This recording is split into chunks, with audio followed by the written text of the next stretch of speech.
26-এর নির্বাচন আছে, এখানকার বিজেপি নেতারা অপদার্থ, তাদের জনসভায় লোকজন হবে না, তারা জড়ো করতে পারবে না লোক। এই জন্য মোদী আসবে, তারপর দুদিন পরে দেখবে আবার অমিত শাহ আসবে, কদিন আগে তাই হয়েছে, প্রত্যেক মাসে আসবে। তারপরে ওরকম বিজয়বর্গীর মতো কিছু নেতারা আসবে, আগে ছিল না, তুমি এদেরকে শুনছিলে গত নির্বাচনে, আগের নির্বাচনে কৈলাস পর্বত থেকে আসবে না, সুতরাং গুয়া থেকে, পাহাড় থেকে, ডিপ ফ্রিজ থেকে।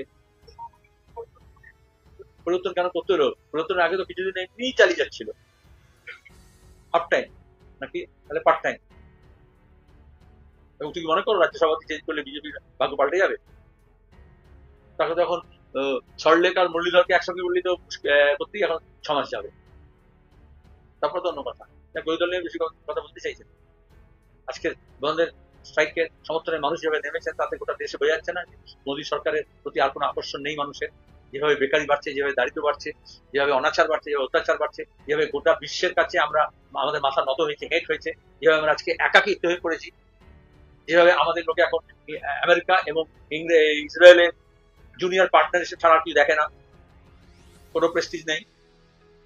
তিনি বিশ্বগুলোতে গিয়েছিলেন, তিনি বিশ্বের কাছে আজকে দেশের মানুষের মাথা হেট করেছেন। তাহলে এখন আগে উনি কম আসতেন, এখন বেশি আসবেন এবং ভোট পর্যন্ত আসবেন, ভোটের পরে আবার জেগে সেই